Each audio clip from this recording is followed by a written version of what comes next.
हमारे जिला शिक्षा अधिकारी महोदय, इस संस्था के प्राचार्य जीपी अग्रवाल जी और जिला शिक्षा कार्यालय से पधारे हमारे योजना अधिकारी लेखा अधिकारी सचिन खरे जी और हमारे स्टाफ के हमारे समस्त लीडर्स, हमारे बच्चे, हमारे गुरु पूर्णिमा के हमारे गुरु और सबसे प्यारे प्यारे हमारे बच्चों, जैसा कि सर ने काफ़ी चीज़ों को आपको बता दिया कि जो संदीपनी विद्यालय है, अभी तक की जो योजनाएं हैं उन योजनाओं में मुझे लगता है कि चाहे वो जो भी योजनाएं हो, चाहे वो एक्सीलेंस की योजना हो, चाहे मॉडल की योजना हो, जो संदीपनी योजना है विजन मिशन वैल्यू और अवधारणाओं के ऊपर और एक बच्चों के विकास के शिक्षकों को आगे ले जाने में बहुत अधिक सहायक है। जैसा कि संदीपनी विद्यालय जब यहाँ पे शुरू हुआ था तो यहाँ पे लगभग जब हम लोग आए थे तो लगभग 500 बच्चे थे और हम कम से कम 12 से 14 शिक्षक थे। और आज धीरे धीरे 2022-23 में हमारा जो नामांकन था वो 633 था, 23-24 में वो 924 हुआ, 24-25 में 1229 हुआ, 25-26 में वो है 1826 है और 26-27 में जो मुझे आंकड़े प्राप्त हो पा रहे हैं वो लगभग 2606 है। तो निश्चित तौर से इस विद्यालय में पालकों की, अभिभावकों की रुचि बहुत अधिक है और हमारे शिक्षकों को चुनौतियां भी अधिक हैं, क्योंकि हमारे विद्यालय में लॉटरी के माध्यम से जो है बच्चों का चयन होता है, कोई भी परीक्षा नहीं होती है। इसलिए हमारे जो शिक्षक हैं बच्चों को कुम्हार की तरह उन्हें निखारते हैं और बच्चों को बहुत अधिक अच्छे परीक्षा परिणाम की ओर ले जाते हैं।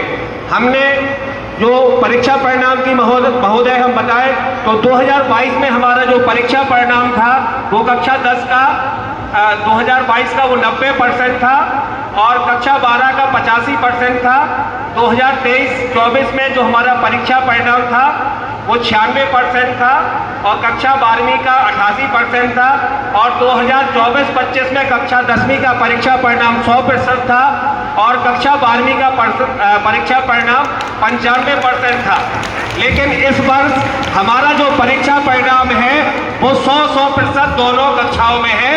और महोदय ये भी बताना चाहूँगा कि हमारे बच्चे जो है सभी बच्चे फर्स्ट डिवीजन पास हुए हैं। इसके अलावा विद्यालय विकास में जो हमारी NMS एक योजना है उसमें भी हमारे जो 22-23 है उसमें 5 बच्चों ने NMS जो है राष्ट्रीय मेरिट कम मीन्स में अपना स्थान बनाया था। उन्हें पर्याप्त स्कॉलरशिप बच्चों को मिलती है।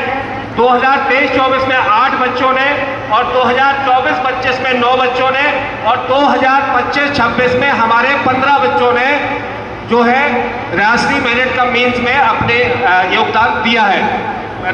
इसी के अलावा हमारे जो बच्चे हैं उन्होंने हम बेहद संघर्षशील हैं, बेहद संघर्षशील रहे हैं। हम आपको ये भी बताना चाहें कि हम मेरिट लाना चाहते थे, 3 वर्षों से मेरिट का लगातार प्रयास कर रहे हैं, लेकिन कुदरत को खुद ही मंजूर है कि पिछले 3 सालों में हमारे जो बच्चे हैं वो एक नंबर से पिछले 3 साल में एक या 2 नंबर से जो है कक्षा 11-12 में 3 बच्चे रह गए थे।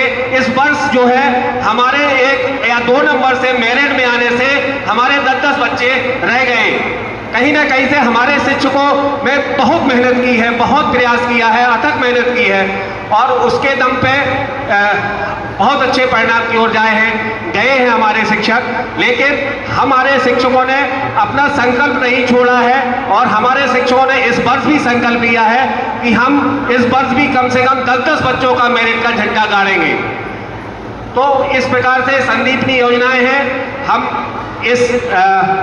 ये विद्यालय जब मैं आया था तो यहाँ काफ़ी दुर्गम मार्ग हुआ करता था और दुर्गम मार्ग में कई बार हमारे बच्चों के रिक्शे पलटे हैं और कई बार परेशानियां हुई हैं। तो हमारे विधायक महोदय और इस वार्ड के पार्षद महोदय ने हमें निरंतर सहयोग किया है। और जो आप रोड देख रहे हैं यहाँ से लेके और 4 लाइन तक, ये रोड जो है माननीय विधायक महोदय और इस वार्ड के पार्षद महोदय की मेहनत से रोड बन पाई है। विधायक महोदय ने हमें ये भी संकल्प दिलाया कि रोड भी चौड़ी होगी और रोड में चाहे मकान भी बाधा होंगे तो ये रोड भी बहुत चौड़ी करवाएंगे।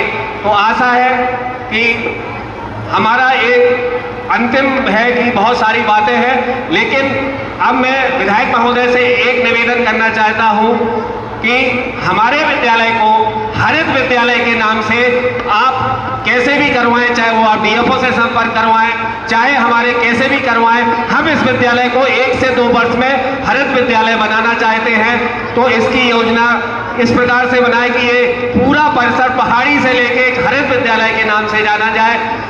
हमने डीएफओ साहब से संपर्क किया था, कई चीजें आई, कई बाधाएं आई, लेकिन उतनी सफलता हमें नहीं मिली। अब विधायक महोदय से निवेदन करता हूं कि इस विद्यालय को हरित विद्यालय के नाम से मध्य प्रदेश में जाना जाए। धन्यवाद।